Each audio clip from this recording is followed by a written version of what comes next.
Hey there everybody, welcome back for some more Fire Emblem Heroes stuff. If you didn't know, we have a new banner that just went live, and it's I've set this to go live at 2 a.m. I hope I got the day right.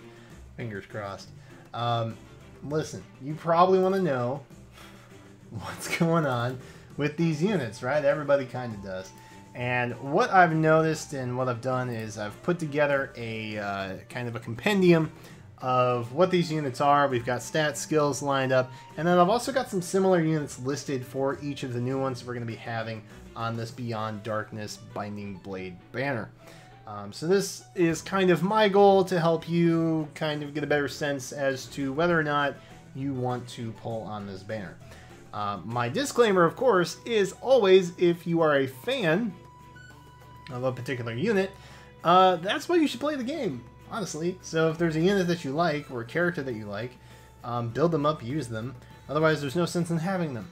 So that's the whole point. So if one of these units, even if you know, there's a better free-to-play option, or they're very similar to a unit we already have in the game, always trump with you know, I love this unit and this character, and I'm going to use this one. So that's always my disclaimer, of course. But that said, we're going to kind of jump into what we have going on here. I'm going to move my mic so we can pick up on me. Yes, so that's what we've got going on today. So first up, we have Lugh. Now, Lugh is an interesting guy. He has HP of 37, attack of 35, speed of 36, defense of 17, and res of 31. He is a green tome infantry unit, and he is also one of Nino's child, so that's fun. He's got Grand Serpent Plus, which if foe initiates combat and uses a bow, dagger, magic, or staff, grants defense res +6 during combat. Always very nice. That is an enemy phase active though, so it doesn't really work if he initiates it. He's also got Rally Up Res Plus, which is kind of premium. It unlocks at 5-star, which, you know, that might be cause for demotion. I don't know if there was one unit on this banner that's going to get demoted, it's probably Thea or Lugh. I might bet on Lugh personally, but Rally Up Res Plus definitely does give pause when thinking about that. He's also going to come with Mirror Stance 2, which is a 5-star skill, as well as Attack Feint 3. Now, one of those might get demoted, or one of those would be demoted to 4 if he does get demoted to a 4-star. Attack Feint, obviously very nice. We've already had that in game. Mirror Stance, again, you know, that's available on free-to-play unit right now. So, I genuinely think he's likely getting demoted, just because there's nothing really standoutish about his skill setup. His stats aren't really all that bad though, but they are very similar to a couple of the units that we have, all of which honestly are pretty free-to-play friendly. Nino, I think, is a 3-star. Soren, I think, is only a 4-star. I don't think he's 3-star yet. And then, of course, Azura is available through Grails and her Tempest Trial if you manage to get her through that. But Nino's an interesting case. Oh, Soren is a 3-star. Well, how about that? I didn't know. I had no idea. I've never gotten a 3-star Soren. So Nino has HP of 33, attack of 33, speed of 36, defense of 19, and res of 26. So as you can see, not quite as heavy on the res as Lugh is, but it's worth noting that other than that, they're pretty darn similar. Nina doesn't hit as hard, but she also got that wicked refine. So Nino, honestly, in my opinion, better than Lugh here. So if you're looking for a green tome, and you know you're okay with infantry, definitely go with Nino. Nino's probably the best green tome that we have, who is not a dancer, because Young Azura is honestly really good. We also have Soren, though, whose stat line also kind of matches pretty evenly. HP of 36, attack of 33, speed 33, defense 17, and res of 29. Can't really complain with that, right? Very similar. Again, very, very similar. Attack and speed are a little bit lower, but, you know, he's available at 3 and 4 star, and you're not going to spend a bunch of money trying to plus 10 him, because you can probably get him otherwise. He doesn't do too well in terms of what he's packing base kit wise. He's got Wynn's Brand, which is kind of a new thing for him, or at least it was a little while ago. But that's going to inflict attack -7 on the foe on the enemy team with the highest attack through the next action, so kind of like a chill attack type situation. He does come with Water Sweep and then also Fortify Res. Honestly, if you're going to build up one of these units anyway, I don't think the base kit really matters all that much. Feint Attack is good. Mirror Stance is kind of okay. I mean, it works with Grand Serpent, just because if the foe has to be doing the attack initiation to get it to activate. So for what that's worth, you know, Soren could also function pretty well. And I have seen a lot of, like, +10 Sorens in Arena that absolutely annihilate the floor with me. So, for what that's worth, Soren's also a pretty good option. Young Azura as well. Now, Young Azura is kind of an interesting one because she is she's mainly a support unit, really. But she's a very offensive support unit. She's got HP of 36, attack 33, speed 29, defense of 17, and res of 25. Deceptively bulky is how I would describe Azura. And you can see, based on the stats alone, Lugh would be a little bit tankier. But again, Azura is available through Grails, and you've probably already got 2 freebies of her if you were around during the Tempest Trials that she was running in. So, again, priority-wise, you're not going to have like a Rallia. I mean, I guess you could put Rallia up on her. Not use Young Azura as a dancer, but there's really no downside to having Young Azura on your team. Offensive dancers like that, and Hoshidan Festival, Micaiah, like units like that, they do really, really well. And again, the stat line is so close, I don't think it's going to make a huge difference. Lose at 156 BST. Nino, I think, is 147. Soren's over here, topping out at 148, and then Azura's at 140. But the thing to keep in mind is you're going to be able to +10 any of these a lot easier than you would be Lugh. And overall, he's just kind of replaceable for the most part. But again, if you're a big fan, go for it. I'm going to give Lugh 3 Jeff Goldblums. And that's mainly just because I feel like he's pretty easily replaceable. There's nothing really spectacular about him, but he does do really well, and he can be a really good res tank. And again, he will likely be surprisingly bulky. That is the same deception of Azura. Moving on to Thea. Thea is a flyer. She is a lance unit, and she has attack of 8 or HP of 37, attack of 31, speed of 35, defense of 31, and res of 28. It's very, very evenly spread. Pretty tanky, pretty fast. Hits about what you would expect a lance flyer to hit at, and there's just not really a huge downside to Thea, and that's really nice. She comes with Vanguard Plus, which, if foe initiates combat, grants defense +7. And the thing you're going to notice about her is she is a flyer who has unusually high defense over res. Most flyer units have a slightly higher res stat over defense, which we'll look at in just a second. But she has a higher defense stat, which is kind of interesting. Not that 28 res is bad by any means. But I think we all kind of figured that, given that she also came with Ignis, which is a defensive-based special. She's also got Steady Posture, which, if foe initiates combat, grants speed defense +4. And then she's also got Seal Speed Defense 2, which inflicts speed defense minus foe on, or inflicts speed defense -5 on foe through its next action after combat. So, you know, steel skills are good, I guess. when they're split like that. Steady posture is obviously really good. She's built to be kind of an enemy phase unit, which is nice. But overall, she doesn't really do anything spectacularly. Again, her defenses are a little bit higher than norm, whereas, you know, most flyers are going to have a higher res stat.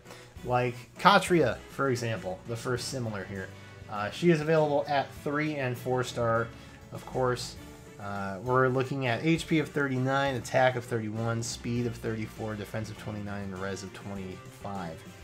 So Katria, again, is kind of an exception to this rule, and there are a lot more Lance flyers than the 3 I have listed down here. These 3 just kind of fit a little bit closer stat-wise, which is why I've highlighted them.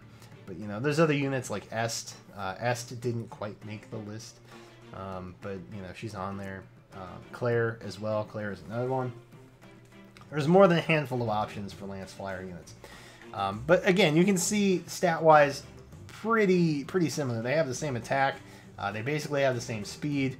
Defense, pretty close. Res, pretty close. HP, pretty close. Everybody's, you know, Katria is pretty freaking close to Thea here. The big difference, I think, probably is that Katria is very early game, and therefore might require a little bit more build. Her base kit involves Armored Blow and Seal Attack, so there's that. But she does come with Luna, which is a very good special. And then, of course, there's the White Wing Lance that accelerates special trigger cooldown count -1 that you can get.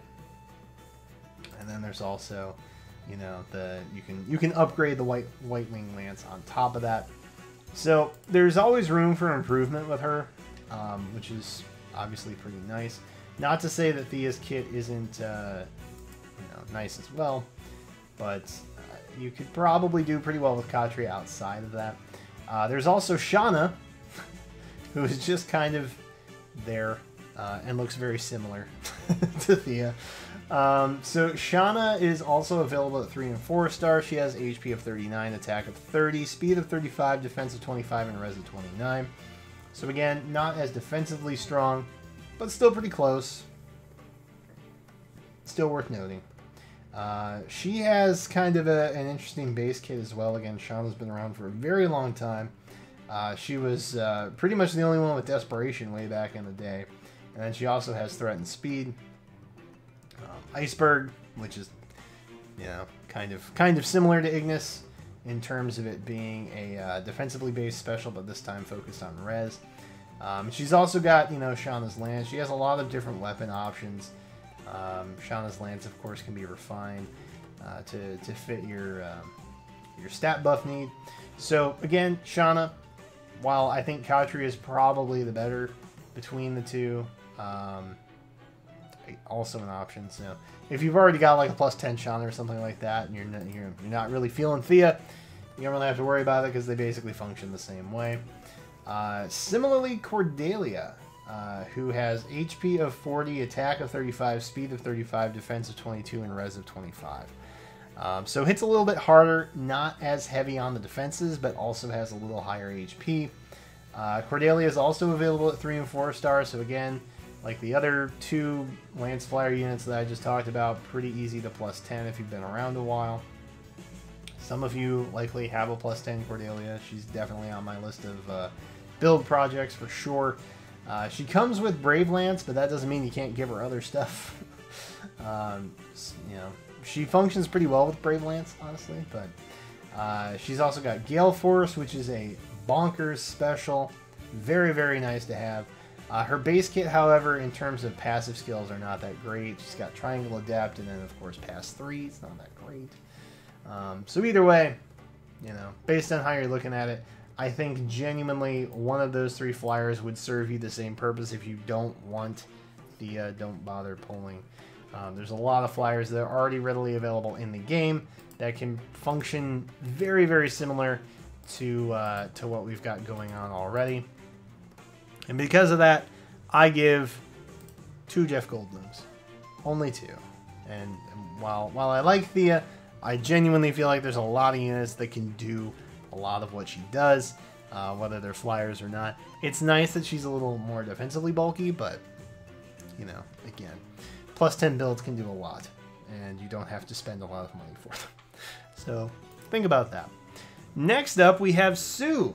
And Sue is one of those rare cases. In fact, I had to make an exception and not use the same movement type for one of the options.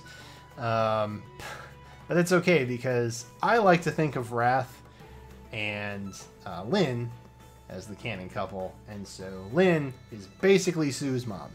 If you didn't know, Sue is Wrath's daughter. So in my mind, they're basically the same. And she is actually a Green Bow Cavalier unit. So she's basically Brave Lynn meets Legendary Lynn in one little package. She is boasting an HP of 36, attack of 32, speed of 38, defense of 23, and res of 20. So pretty much what you might expect, I think. She's very fast, hits about what you'd expect a bow unit to hit, and then about the same defenses.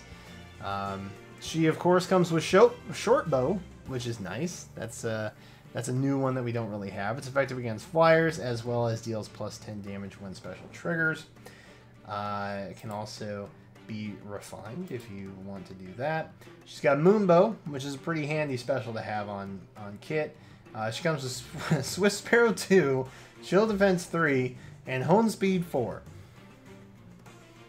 Oh my. Winner for the banner, definitely very close. Eden, or Idunn, or however you say her name, probably wins it for me. Still keeping in check with my initial thoughts based on the banner reaction that I had. But I'll tell you, Sue is a very tidy second. That base kit is amazing. It functions very well for her. And, you know, the attack and speed are pretty much all you want, because given that she's a cav bow, she's likely going to be picking people off from the sides anyway, because that extra movement does really help. But Hone Speed 4, man, good lord.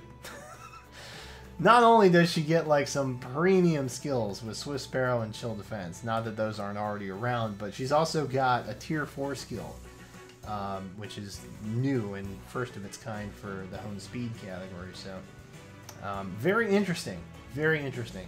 Brave Lynn might be what you already have. We did get a free Brave unit. A lot of people chose Lynn, so you might actually have Lynn already. Lynn is also a bow cavalier, but she is colorless because they didn't have colored bows back in that day. She's got HP of 35, attack of 33, speed 35, defense of 18, and res of 28. So you can see very similar.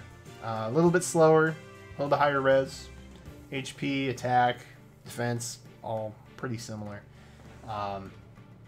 Defenses are a little bit lower on Brave Lynn, but ultimately, you know, again, pretty close.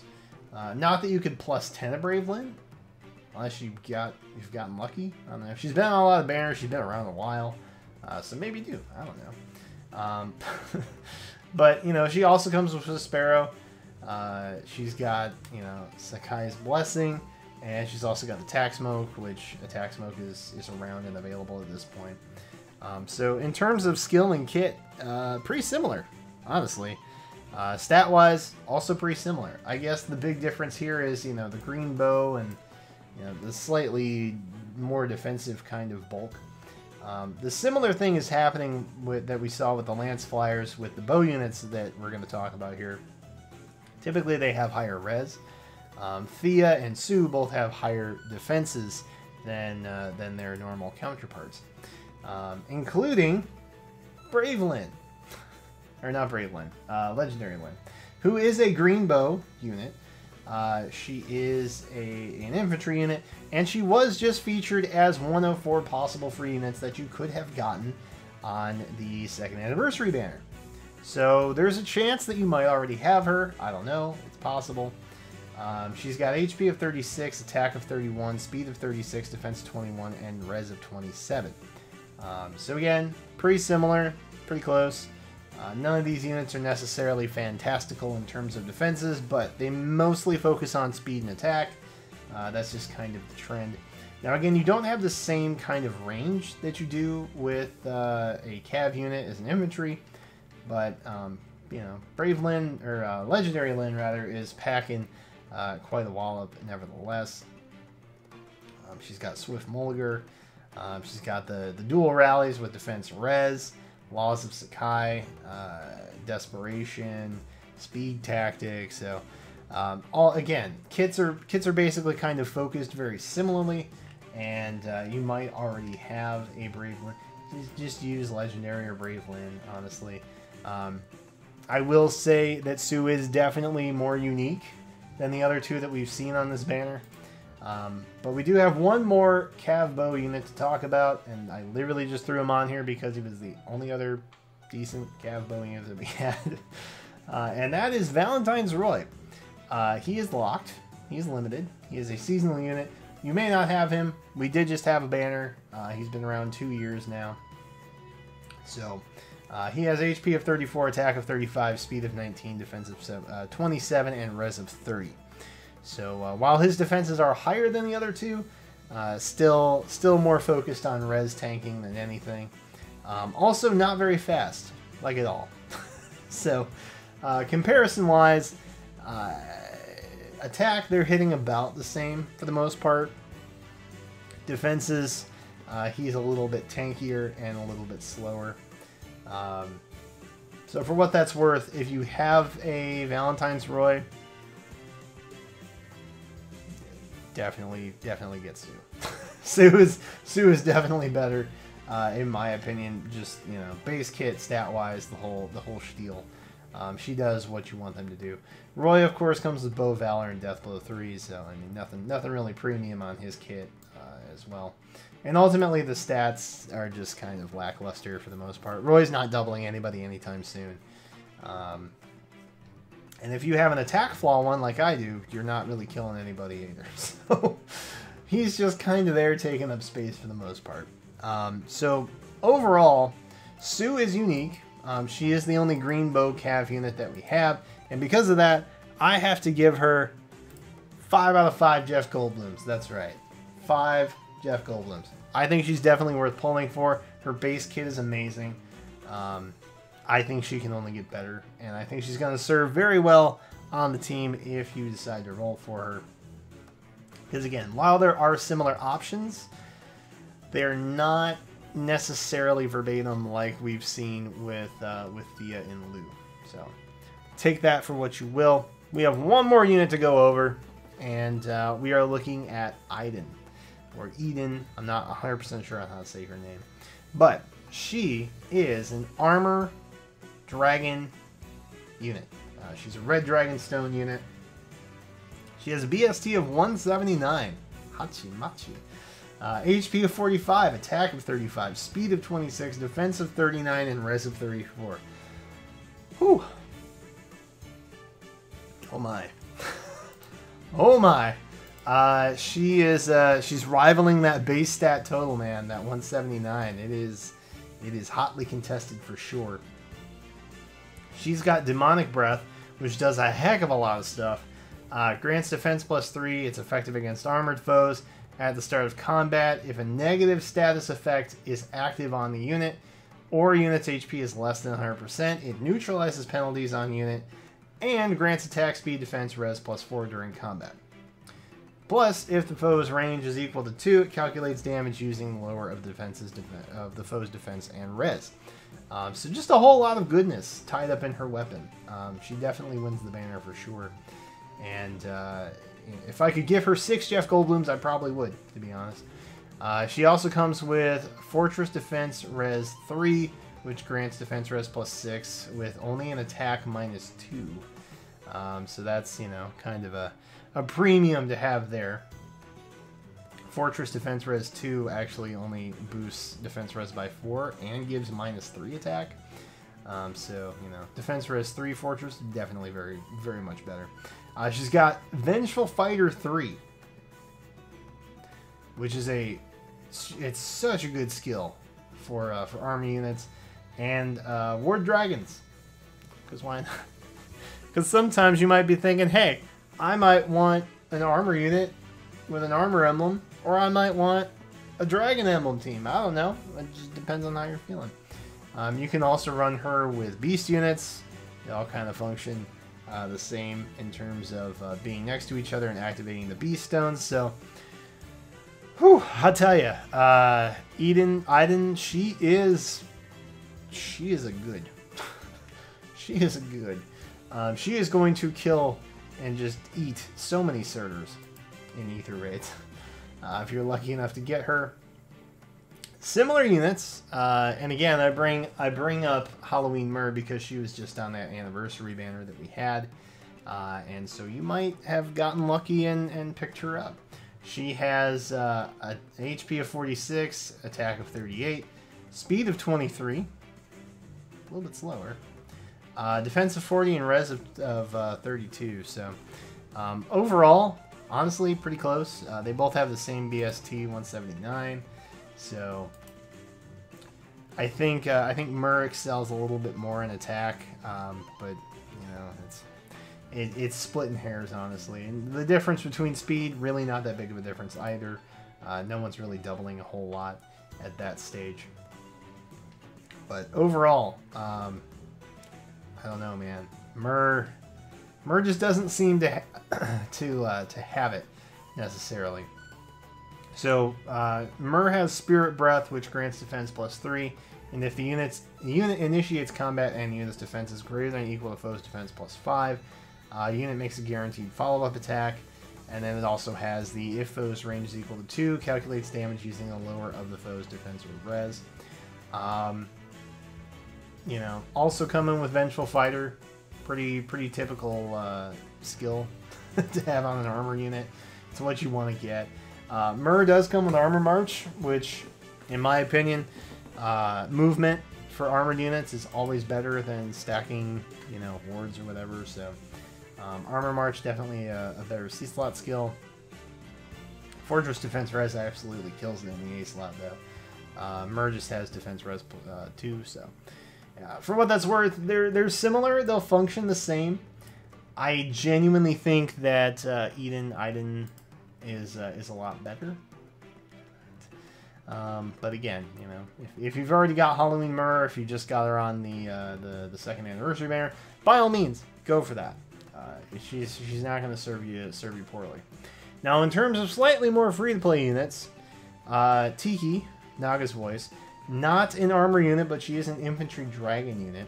And it's worth noting that we only have 2 red dragon units that are armors, and that would be Halloween Myrrh and Idunn. So, for what that's worth, take it for what it is. She's kind of unique, similar to Sue. Tiki, however, is available at 3 and 4 star. Adult Tiki was the first unit I +10, and she has served me well, very well ever since. Now, she's not an armor unit, so obviously she's not going to have that beefed up stat pool that armor units typically get. But she does have HP of 40, attack 35, speed 23, defense 35, and res of 24. So, again, similar stat spread, just kind of like a light version that can move in extra space. So if you have a +10 Tiki, you could probably build her out in pretty stellar fashion. Tiki, of course, comes with a lot of refinement options for her weapon. She's got Breath of Fog, which is super duper good. Effective against dragons. Restores 10 HP every 2 turns.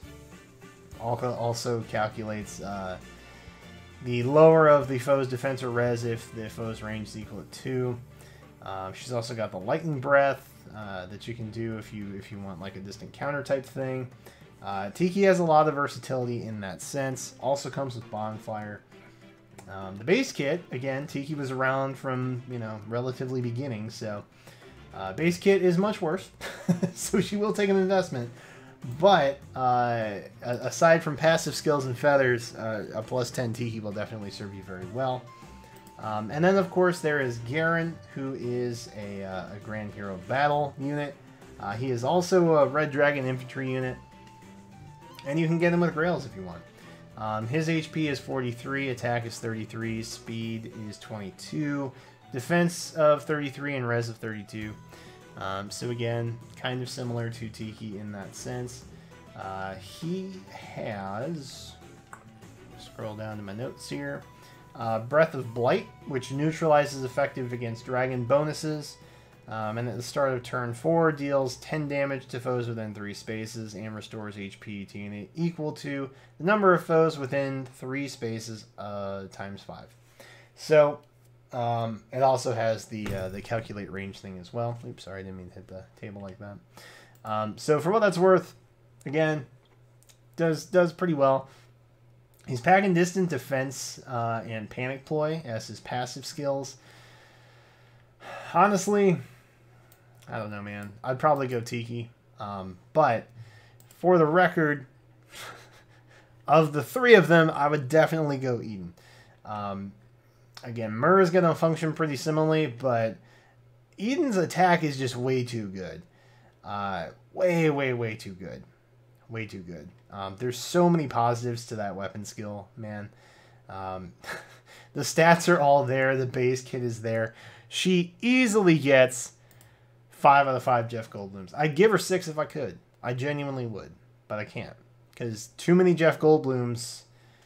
I mean, that many Goldblums in one space would just cause a total collapse. So, honestly, if you're going to pull on this banner, pull for Idunn. Sue definitely has a high priority ranking in my factor, but you know, ultimately go with what your gut says. That's kind of where I'm at with most things. I hope this was helpful. I hope it was informative. I know it was a much longer video than some of the previous stat ones that I've done. But whenever we have units that turn up that are semi-similar, I typically like to do a slightly deeper dive. So if you've made it this far, or if you want to check out the timestamps, I should include them in the description, so you can go check that out. I might pin them in the top comments as well. Either way, I hope this helped you guys out. I want to pull. I do. I really do. But I also know the spring banner is coming up. So I may reserve my orbs for the time being in the wake of the orb drought of March 2019. But that's it for this one. Thank you guys so much for watching. Be sure to share the video if you have a friend who is debating whether or not to pull on this Binding Blade banner. And that's all I got for you right now. Thank you guys so much for watching. Let me know your thoughts in the comments section down below, and I will catch you next time.